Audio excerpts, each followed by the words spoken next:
Comment passer de salarié en Normandie à entrepreneur sur l'île Maurice grâce à l'investissement immobilier? Eh bien, c'est ce que je vous propose de découvrir aujourd'hui avec Marwan, qui est interviewé et qui a accepté de partager son expérience avec nous sur la chaîne. Donc, si ça vous intéresse, restez avec nous pour voir cette vidéo.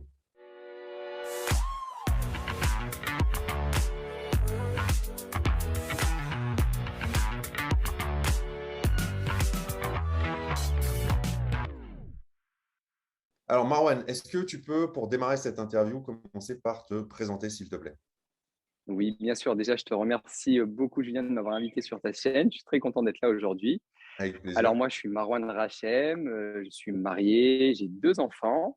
J'habitais en Normandie, j'étais salarié à la SNCF et depuis maintenant 1 an, nous sommes expatriés et nous vivons à l'île Maurice avec toute la famille. D'accord. Ce que tu me disais, on aura l'occasion d'y revenir, je pense, mais ce que tu me disais quand on a préparé cette interview, c'est que du coup, tu étais salarié, tu as toujours été salarié, et aujourd'hui, depuis 1 an, tu vis à l'île Maurice, mais la subtilité, c'est que tu as créé ton entreprise entre les deux. Oui, exactement. J'ai créé mon entreprise entre les 2. Bon, ça s'est pas fait comme ça. La première entreprise que j'ai créée, on va dire, bah, c'était mon entreprise immobilière. J'avais commencé à suivre ta formation et ce qui était drôle, c'est que à la base, c'était parce que je voulais sécuriser mon avenir. C'était ça mon objectif premier. C'était je voulais sécuriser ma retraite. Voilà, j'étais au cœur de tous les débats sur la fin des retraites. Qu'est-ce qui nous attend dans 30 ans? C'est fini, il n'y aura plus rien. Et du coup, Surtout que voilà, je me c'est suis un dit sujet non. bouillant, la SNCF, quoi. C'est c'est un peu ça. Exactement. C'est un sujet bouillant et quotidien. Et voilà, tout le monde parle de ça. Du coup, ouais, j'avais un vrai stress sur ça. Et voilà, ma première motivation, c'était ça, sécuriser mon avenir. Et au final, pour parler de l'entrepreneuriat, euh, après avoir suivi cette formation, après avoir investi, eh ben, ça a déclenché une nouvelle fibre en moi, c'est la fibre de l'entrepreneur. Et depuis, c'est pour ça que je suis parti sur un nouveau projet. Après avoir investi, j'ai quitté mon poste et maintenant j'ai créé mon entreprise. D'accord. Ok, bon, ça, c'est une belle évolution. Je pense qu'on en reparlera un petit peu après. Puisqu'on est là pour parler d'immobilier, donc toi, tu as rejoint mon programme de formation Investir et réussir. Est-ce que tu peux nous dire, parce que je pense que c'est ce qui intéresse tout de suite les gens, ce que tu as acheté, quel type de bien, qu'est-ce que tu as fait, combien ça t'a coûté, voilà, nous donner un petit peu les éléments pour qu'on se projette sur ton investissement. Oui, alors de toute façon, dans la formation, c'était accès immeuble, donc j'ai acheté un immeuble. Moi, j'ai appliqué la formation de manière bête et méchante. J'ai vraiment suivi les principes pas à pas et c'est ce qu'il me fallait. Voilà, pour pas me disperser, j'ai vraiment appliqué pas à pas et j'ai été tout droit sur ça, sur un immeuble. Du coup, j'ai acheté un immeuble de 3 appartements de type T2. Ok, Ils sont, voilà, c'est un immeuble en centre-ville, à Évreux, en Normandie donc, en Haute-Normandie. Et je l'ai payé 200, tout compris, 270 000 euros d'accord. avec les travaux. Avec les travaux, ok. Donc, coût de revient de Avec 170 000 euros. Tu c'est ça. l'exploites comment cet immeuble? Je l'exploite en meublé totalement. Les 3 apparts, ils sont en meublé à l'année. Je ne fais pas D'accord. de location courte durée. Moi, j'en fais pas directement. Et oui, voilà, je suis sur 3 locations en meublé à l'année. D'accord, ok. Et du coup, en termes de revenus locatifs, tu es sur quel revenu mensuel avec ces 3 appartements? Je suis sur un revenu, il me semble, de 1 850 euros. D'accord. Ok, donc tu es sur des beaux Voilà, loyers quand même. sur des volets, tout à fait. Et je pourrais en parler après si tu as des questions ou pas sur la location, quand j'ai mis en location, mais c'était, je vais dire, la manière dont j'avais préparé le business plan, ça s'est déroulé exactement comme je l'avais prévu ensuite pour la location. J'avais prévu voilà, qu'il allait y avoir à peu près 15 demandes. Il y a eu 15 demandes et ça, j'avais prévu de louer en moins d'une malgré qu'on était sur un positionnement un peu plus. Mais c'est normal, on a mis vraiment de la qualité sur l'ameublement, sur les prestats à l'intérieur. D'accord. Donc, tu Et du avais coup, identifié. 1850, Vas-y, pardon, vas-y, excuse-moi. Vas-y, non, non, vas-y. 1850, du coup, c'est les revenus locatifs. Et on est sur un crédit de à peu près, ouais, la 1260, je crois. D'accord. Donc, ça te fait un delta de à peu près 600 euros par mois. Et C'est après, du ça. En coup, cash flow net, on est à 380. d'accord. Ok. Donc, tu es déjà Cash flow. sur Sauf que j'avais quand même utilisé une de tes stratégies qui aujourd'hui fait qu'aujourd'hui, j'encaisse les loyers quasiment à 100% parce que j'ai un différé de Hmm, 2 ans. ok. Et du coup, ça te permet de te créer de la trésorerie pour pallier un éventuel imprévu ou alors faire un remboursement anticipé partiel. Enfin, en fait, ça Et, t'ouvre pas mal d'opportunités, quoi. et exactement. Franchement, c'est trop rassurant quand on voit que ça fait même pas un an qu'on l'exploite, qu'il y a déjà 15 000 euros sur le compte et que tu dis, ah bah, c'est top, je ne suis même pas la première année, il y a déjà 15 000. Je sais que quoi qu'il se passe, il y a une grosse galère, bah, malgré que j'ai tout planifié, prévu, suivant les conseils de la formation sur la partie travaux pour éviter qu'on se retrouve avec des grosses charges, refaire tout dès le début, la toiture, tout a été, tout a été calculé. Mais de savoir qu'on a ce matelas de sécurité, ben, c'est super safe. Ouais. C'est Et ça me fait d'ailleurs, même sourire quand. Vas-y. non, je dis d'ailleurs, je fais une parenthèse parce que c'est un truc que je pense que tu m'as entendu le dire un nombre incalculable de fois dans la formation, mais quand je vous dis surtout n'investissez jamais sans avoir un matelas de sécurité, c'est juste c'est se tirer une balle dans le pied parce que des imprévus, il y en aura forcément, quoi. Ah oui, tout à fait. Et ça, je l'avais bien retenu, hein. Et on l'avait, le matelas de sécurité, nous, sur notre perso. Et ben maintenant, on s'est dit, bah, c'est bon, maintenant, on a un matelas de sécurité qui s'est constitué, qui s'est auto-constitué maintenant. Ouais, ouais, ouais. Et du coup, je pense que vous êtes beaucoup plus serein par rapport à cet investissement, enfin encore plus qu'avant, quoi, du coup. Ah, exactement. Exactement. Ah ouais. C'est Euh, une boutique qui tourne de manière autonome. D'accord. Et du coup, bon, il y a 1000 questions qui me viennent, donc, notamment par rapport au fait que vous êtes maintenant à des milliers de kilomètres de l'investissement. En fait, la question qui me vient tout de suite, spontanément, c'est comment est-ce que vous gérez ça? Est-ce que vous continuez à le gérer en direct ou est-ce que vous avez confié la gestion à une agence, par exemple?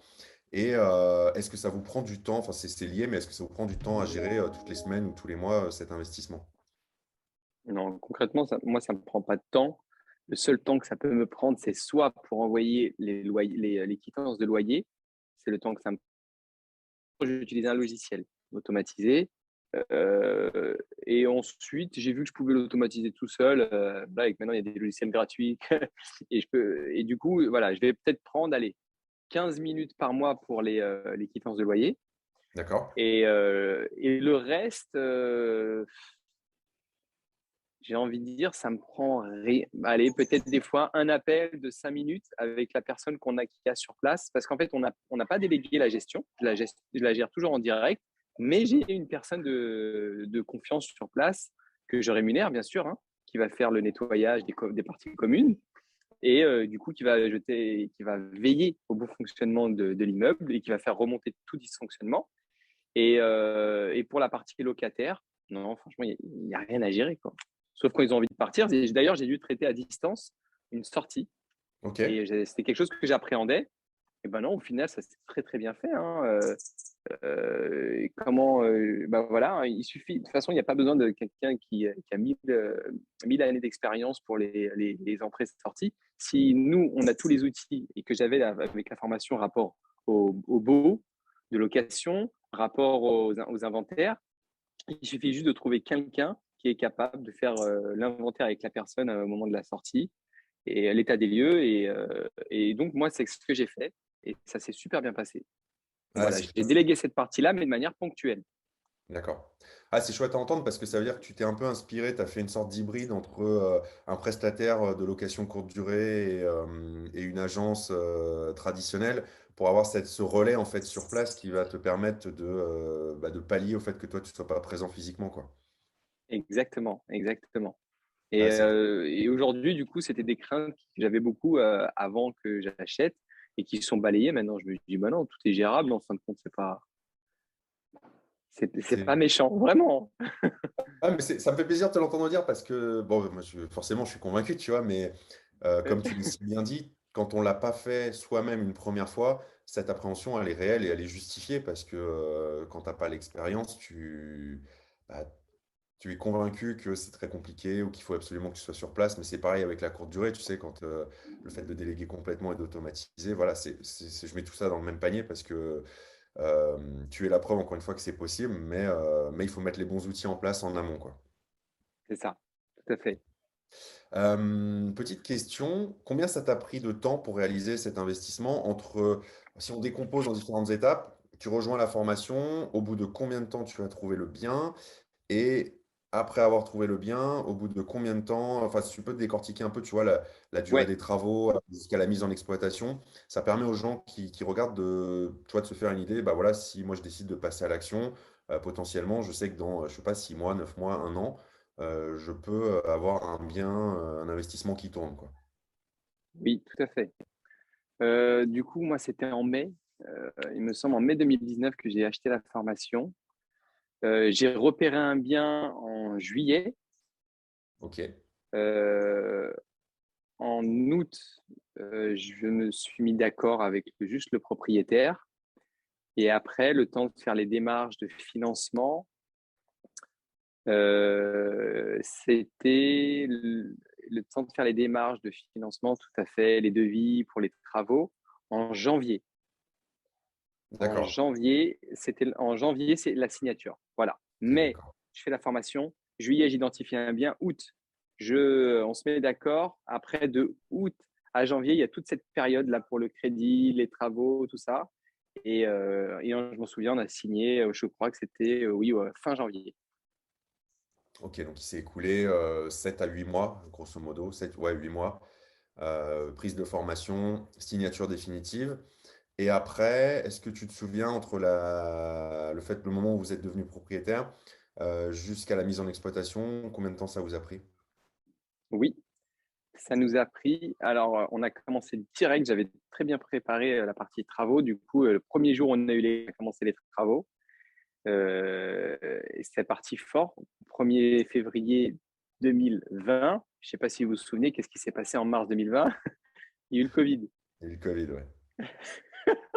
Du Alors ça, c'est coup, intéressant. Comment tu as géré ça, quoi? bah, du coup, c'était super bien passé parce que, en plus, c'était le premier confinement, hein.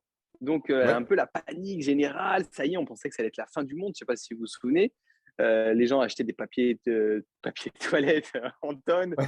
Donc, plein de magasins qui ferment, les gens qui sortent plus. Mais l'artisan que j'avais choisi, d'ailleurs, tu avais beaucoup insisté sur le choix de l'artisan dans la formation. Et ça m'avait marqué. Du coup, j'avais pris beaucoup de temps sur cette partie-là. Mhm. Et ben, l'artisan que j'avais choisi, et ben, au final, j'avais choisi sur les bons critères. Il avait continué à travailler quoi qu'il en coûte. Voilà, il venait, il se déplaçait, il faisait le boulot, il trouvait le moyen d'avoir ses stocks il a réussi à avancer, même si ça a ralenti forcément parce qu'il n'arrivait pas à avoir tous les stocks, tous les matériaux, mais il Mhm. a réussi à maintenir. Et du coup, au final, le chantier n'a pas été interrompu, mais il a Ok. été décalé. Concrètement, j'ai peut-être perdu 2 mois. Ouais, Donc ok. voilà. On devait faire février, mars, avril, et il devait livrer en mai. Et au final, il a livré durant l'été. Ouais, durant Ok. l'été. Bon, ce qui est quand même, compte tenu du contexte, comme tu l'as dit, le premier confinement, c'était vraiment mise à l'arrêt quasi complet du pays. Et pourtant, que 2 mois de retard, j'ai envie de dire, c'est Exactement. quand même, quand on recontextualise la chose, ça me paraît pas déconnant, en fait, hein. Exactement, je suis tout à fait d'accord. Non, non, on était très, très contents. Et au final, on s'est dit, mais en situation dégradée, ça s'est passé comme ça. Donc, en situation optimale, bah, en fin de compte, il n'y a vraiment pas à stresser cette partie travaux. Parce qu'il faut être honnête, hein, c'était moi une des parties qui me faisait le plus peur, hein. Ouais, ok. Comment je vais gérer la partie travaux? Je ne suis pas quelqu'un qui sait faire des travaux. Je ne sais pas mettre, je pourrais pas reprendre le chantier si quelqu'un me laissait finir le placo. Non. Donc, cette partie me faisait très peur. Ouais. Mais après, avec du bon sens, bien sûr, en étant formé, savoir ce qu'il faut faire au niveau des devis, tout ce que j'ai appris dans la formation en tout cas, et ben non, ça se passait super bien. C'était tant qu'on est avec des professionnels, qu'on a bien cadré les choses, ben après, ça se déroule tout seul. Et pour te dire, je rencontrais des gens autour de moi qui me mettaient des peurs. Oh, tu sais, il y a un chantier, il faut que tu y ailles tous les jours, hein, les gars, si tu ne les suis pas au millimètre, ils vont te le faire dans le dos. Et ben, peut-être qu'il y en a qui vont dire c'est une erreur. Moi, je n'avais pas pris cette option-là. J'étais sur la confiance, je venais une fois par semaine, discuter avec eux, voir où Mmh. ça en était, sans pression et ça a très, très bien avancé. Et ils n'ont pas triché, ils n'ont pas cherché à vouloir, je sais pas, heu, me faire perdre du temps, parce que souvent on dit ça: «Ouais, faire attention avec les artisans, ils vont faire plein de chantiers en même temps, ils vont te faire traîner ton chantier». Et ben non, pour le coup, c'est pas ce qui s'est passé. J'ai fait OK, confiance et j'ai mis la clarté dès le début. d'accord, OK. Bon, c'est vrai que ça peut arriver, on va pas non plus, travestir la réalité, hein. C'est sûr qu'il y en a qui sont comme ça, mais effectivement, avec la bonne préparation, en prenant le temps de bien choisir tes artisans, tu limites quand même, quasi enfin, très fortement ce risque. On n'est pas à l'abri, de se louper quand même, mais bon, dans l'ensemble, oui, ça se passe bien, quoi. Il y a pas de Tout c'est à un fait. c'est comme tout, je pense que si tu sais quoi demander, si tu sais ce qu'il faut regarder, si tu sais, comment, bien choisir et gérer ça, ça se passe bien, quoi. C'est vrai et c'est une question de tu en parlais dans ta formation à un moment donné de, que la banque, tu disais, c'est une gestionnaire de risque. En face de chaque risque, il faut lui donner, le qu'est-ce qu'on a mis en place pour gérer ce risque? Et là, pour les travaux, je savais que c'était un risque, donc j'avais choisi quelqu'un sur des critères de confiance, mais Mmh. j'avais prévu quand même des gens en back office. Si D'accord. lui, il me laisse, s'il me fait quelque chose, comment je fais? Et j'avais des plans de secours. Donc OK. c'est aussi une question de préparation. Ouais, ça, c'est bien, c'est super. Là, tu avais, vraiment bien géré ton risque, quoi, donc ça, c'était top.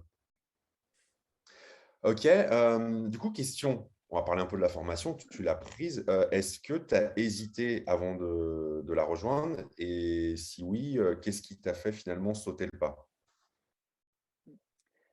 J'ai hésité, oui. J'ai hésité sur 2 choses, en fait.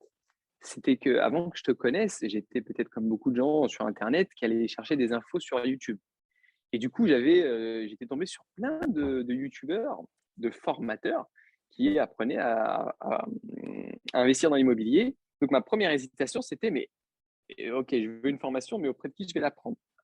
Et ma deuxième hésitation, c'était sur le prix. C'était la première fois que j'achetais une formation en ligne. Ouais. Et et à l'époque, ta formation, si je peux dire le prix, Si, ouais. elle était à 1 000 €, je ne sais pas aujourd'hui.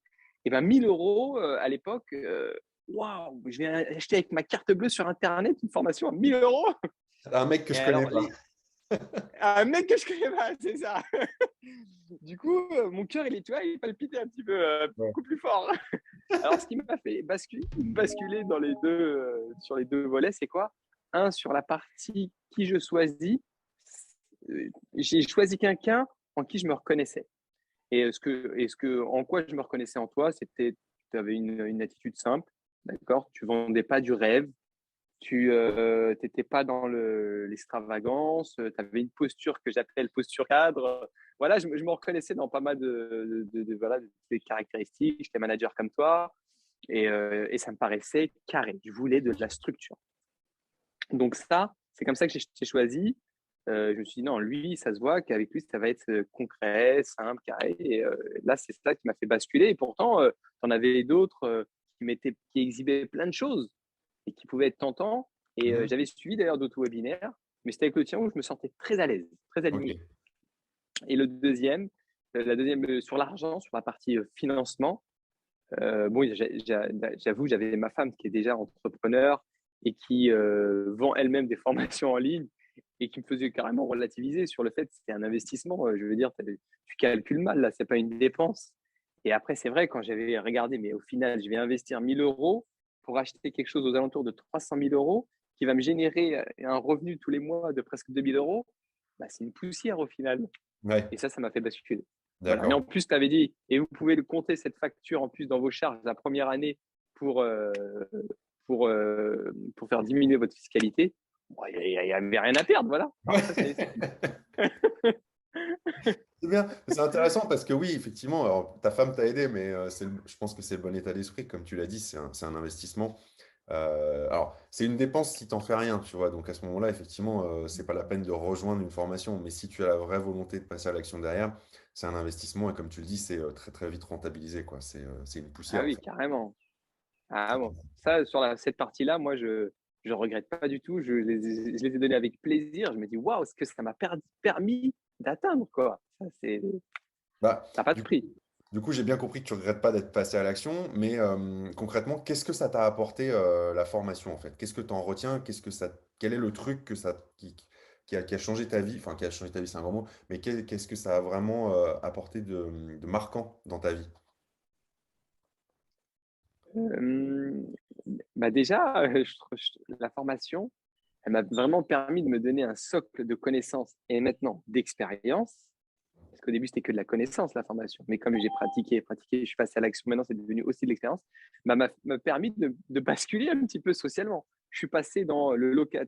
Bon, j'avais dit acheter ma maison, mais j'avais pas cet état d'esprit où je suis un investisseur. Donc, j'ai l'impression, en tout cas, d'avoir basculé socialement et, Mhm. euh, et, euh, et de me sentir voilà, dans cette partie de la population qui est capable d'entreprendre des choses, qui est capable, elle aussi, d'investir, de comprendre comment ça fonctionne, voilà, l'investissement. Alors pour moi, c'était très étranger tout ça. D'accord. Maintenant, je suis, je vais dire, face à des banquiers. Avant, je sais pas, je me faisais tout petit. Oui, oui, je posais des questions. Mais maintenant, c'est dans un vrai échange. Je sens bien que quand je suis face à un banquier, eh ben, il y a une posture de, on est égal à égal. Je suis pas en train de quémander quelque chose. Au contraire, je suis un apporteur d'opportunités. Donc là, là-dessus, ça m'a, en termes de développement personnel, ça m'a vraiment fait grandir.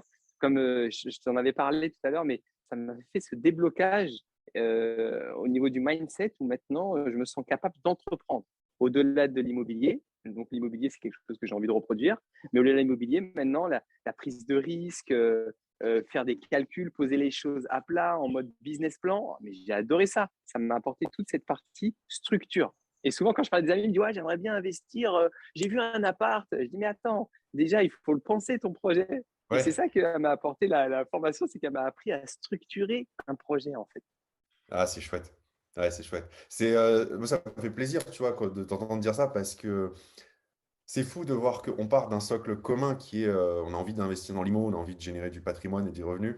Et je commence à avoir pas mal de retours de clients maintenant et toutes et tous, vous avez pour la plupart fait des choses autour de l'IMO, mais tu te rends compte que le point de départ, c'est vraiment le fait d'être passé à l'action avec l'IMO et que ça t'ouvre vraiment, comme tu dis, ça te débloque euh, un nouveau monde, une nouvelle posture, ça t'apprend à mener un projet entrepreneurial, petit ou gros, c'est pas la question, mais au moins, Mm. ça te donne cette expérience. Et moi, ça me fait plaisir de voir ça, tu vois, de voir que bah, c'est pas une finalité en soi, c'est que c'est juste une étape vers d'autres choses par la suite, quoi. Exactement, exactement. Bon, on a un semblant de réponse déjà, mais je vais te la poser quand même la question. Qu'est-ce que cet investissement a changé dans ta vie? Bah, je crois là déjà, bon, c'était sur la partie de développement perso, j'en ai parlé. Ouais, Mais ce qu'elle a changé dans ma vie, c'est cette partie maintenant, je me stresse plus pour le futur.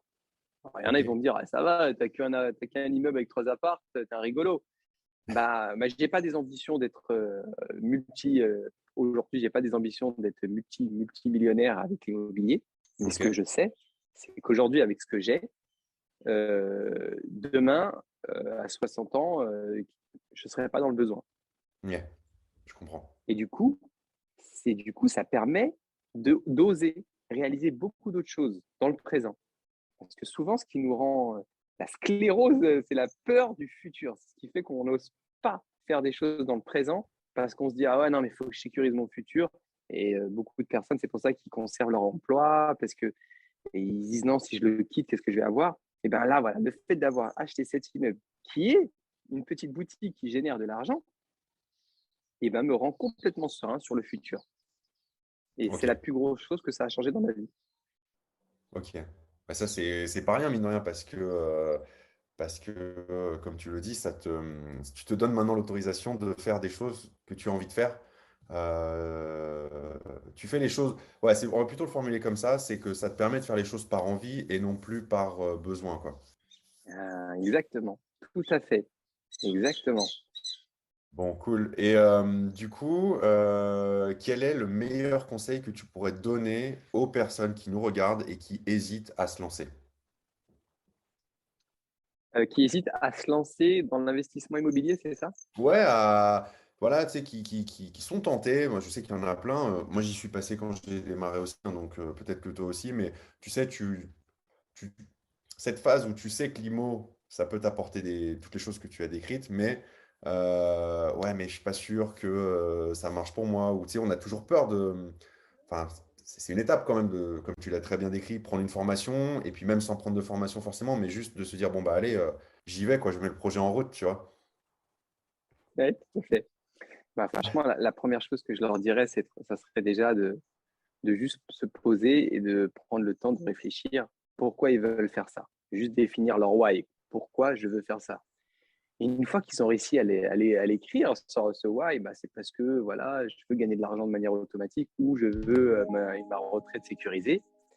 Bah, après, il faut dérouler un plan d'action. Et pour moi, le meilleur conseil que je peux donner, c'est qu'il faut se faire accompagner d'une manière ou d'une autre et de manière structurée. Parce que si souvent j'avais des amis qui me disent ouais mais c'est bon il y a toutes les infos sur internet, pourquoi tu veux que je paye quoi que ce soit? Et je dis c'est vrai, l'info est disponible et c'est ça le problème, c'est qu'elle est tellement disponible qu'elle est en illimité, que c'est que tu sais voilà, demain tu auras un son de cloche, tu vas tomber sur un autre blog, tu as un autre son de cloche et ça c'était un vrai piège pour moi en tout cas. Mhm. C'était que aller chercher de l'info partout, ça te stresse parce que chacun a sa vérité. Ouais. Et au final, je me suis dit, mais peut-être que toutes les vérités sont bonnes, mais il en faut une pour réussir à passer à l'action. Voilà. Et c'est de se focaliser après sur une vérité et de suivre une trame. Parce que la plupart des gens qui n'arrivent pas à passer à l'action, c'est que, comme moi, peut-être avant, ils n'étaient pas structurés, ils ne savaient pas commencer par quelle étape.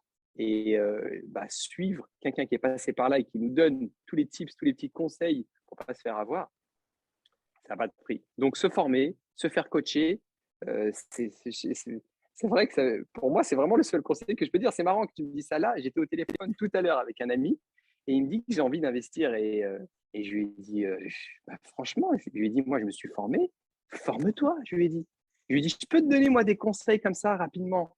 J'ai dit, mais ça ne va pas vraiment t'aider parce que tu vas rencontrer à chaque fois des nouvelles questions et j'ai pas trop de temps à donner tous les jours. J'ai dit, mais forme-toi et tu vas aller au bout de ton projet. J'ai dit, tant que tu restes que tu gardes que des rêves ou des aspirations, et que tu les fais pas suivre d'action en suivant un plan d'action, tu n'arriveras à rien. Mm. Donc voilà, j'ai dit beaucoup de choses, mais tout ça pour dire, mon conseil, vraiment, se former et suivre une trame. Ok, bon, Une bah ça, trame. ça me fait plaisir que tu le dises parce que je partage ton avis à 100%. Donc c'est plutôt, mais c'est bien d'avoir quelqu'un qui l'a vécu, le restituer.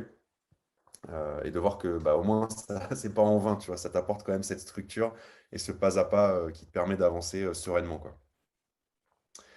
Est-ce que tu veux rajouter quelque chose? On arrive à la fin de cette interview. Est-ce que tu veux rajouter quelque chose, un sujet qu'on n'aurait pas abordé? Moi, j'ai envie de voir le cadre dans lequel tu vis aujourd'hui. Est-ce que tu peux nous montrer? Tu m'as montré vite fait tout à l'heure, Ok. mais j'ai dit, purée, on est, bon là, autour de cette interview, on est fin octobre, tu vois, je te vois en chemise, tu m'as montré le truc, je fais, ah, c'est quand même cool de voir ça, quoi, tu vois. Bon, j'ai mis la chemise pour la vidéo, mais je t'avoue que j'ai un peu chaud. Ok, je te montre. Allez, je vous envoie un peu de soleil en France. Vous méritez. Alors, attends, je vais retourner la caméra. Alors Ah, voilà, c'est on quand est à même. l'île Maurice, dans la ville de Et encore, il Tamara. fait pas super beau, Ouais. mais le cadre est Exactement, magnifique, quoi. c'est un peu nuageux là. Et là, juste en face, on voit ce qu'on appelle les salines. Il y a une exploitation de sel là, juste en face. Voilà, D'accord. on peut voir la montagne. Ah, c'est Voilà, chouette. il fait beau toute l'année. Ouais, c'est ça. Ah, ça fait quand même plaisir de voir ça, de se dire que bon, les gens auront bien compris que c'est pas avec un immeuble, on n'est pas là pour vendre du rêve non plus, hein, mais que c'est pas l'immeuble de trois apparts qui t'amène dans ces pas directement, genre en mode via l'île. Mais ça fait plaisir de voir que le fait d'avoir fait cette démarche et cet investissement, ça a été une étape qui t'a permis ensuite de te dire, bah, en fait, ouais, je suis parfaitement capable de monter ma boîte, de changer de vie. Tu me disais en préparant cette interview que vivre à l'île Maurice, c'était un rêve de longue date pour ta famille et tout. Et de voir que bah, en fait, ça vous a permis de vous dire on est capable de le faire, on le fait. Ça me fait plaisir de voir ce genre de transformation, quoi, de changement de vie. C'est exactement ça. C'est que s'il y avait quelque chose qui pouvait me Ok, retenir avant de bon, partir, ah, il y a eu un ouais. décalage. Oui, mais c'est Non, juste pour vas-y, dire c'est que pas oui, grave, tout à vas-y. fait. Le petit plus, c'était ça. C'était bah, maintenant, on a quelque chose en France de solide. on peut maintenant tenter autre chose et vivre notre expatriation sereinement. Ouais, Donc, comme tu l'as dit, ok. c'est pas l'immeuble qui a fait réaliser ce projet, comme tu as dit pour pas envoyer de rêve, mais par contre, il est une condition qui nous permet de vivre cette expatriation sereinement. D'accord. Ok. Ça, mais c'est chouette. En tout cas, je suis vraiment super content pour vous. C'est cool. Et d'avoir des. Bah, voilà. Tu vois, de voir. Parce que je me souviens très bien, par contre, du moment où tu as rejoint la formation. Je me souviens des questions que tu m'avais posées à ce moment-là. Et ça me fait plaisir de me dire, on est allé un peu plus de 2 ans, 2 ans et demi après, quasiment. Bah, de voir ce changement de 2 ans et demi, c'est beaucoup et peu de choses à la fois. Ça, c'est cool. Je suis vraiment content pour vous. Et je m'en souviens, tu ne sais pas, je sais Ok, pas bah, si tu te écoute, je souviens, te j'avais pris un remercie. coaching. Ah, il y a un gros décalage, je suis désolé. J'avais pris un coaching en Ouais, il y plus a un gros décalage, mais supplémentaire avec vas-y. toi. Je sais pas si tu te souviens, j'avais pris un Oui, coaching supplémentaire et pourtant dans la formation, il y avait ce qu'il fallait, mais là, c'était un blocage psychologique. C'était le moment de passer le pas. Est-ce que je vais signer ou pas? Et on avait pris cette demi-heure ensemble et elle n'a pas été inutile. Et lever les blocages, des fois, on s'imagine que ça ne sert à rien, mais non. La personne, juste, elle va lever un blocage psychologique. Et c'est ça qui m'avait fait passer à l'action après. J'avais tout calculé, j'avais fait tout ce qui était rationnel. Et là, ouais. ce petit coaching avait débloqué l'irrationnel. Ouais, mais c'est vrai que maintenant que tu me le dis, je me souviens très bien de cette séance. Je l'avais zappé, mais oui, je me revois, que je me revois me dire, c'est rare que des membres de la formation me demandent en plus une séance privée, tu vois. Parce que comme tu l'as dit, je pense que je suis très présent pour répondre aux questions. Et du coup, oui, les quelques membres qui le font, je m'en souviens. Et oui, et je me souviens très bien que tu m'avais posé les questions. Puis, quelques jours ou semaines après, tu dis, bon, bah, c'est bon, Julien, en fait, j'achète, quoi, j'y vais. Tout à fait. Bon, bah, c'est cool. Je pense qu'on va terminer l'interview sur ça. Je te remercie encore beaucoup d'avoir pris un peu de ton temps pour partager cette Plaisir. expérience. J'espère vraiment, là, je vais plutôt m'adresser aux gens qui nous regardent, que ça vous. Bah, voilà, c'est un témoignage de plus, c'est une expérience de plus. Chaque expérience, pour moi, est bonne à prendre et j'espère que ça, en tout cas, ça vous donnera des perspectives, des idées de ce qu'il est possible de faire et que ça vous permettra de, voilà, de débloquer cette chose qui vous permettra de passer à l'action. Bah, écoute, je te dis, Marwan, merci. À très bientôt. À une prochaine. À, à une prochaine. Merci beaucoup, Julien. Et bonne continuation à toi et à ta Et famille, du coup, sur l'île Maurice, quoi. également, bonne continuation. Bye. Salut.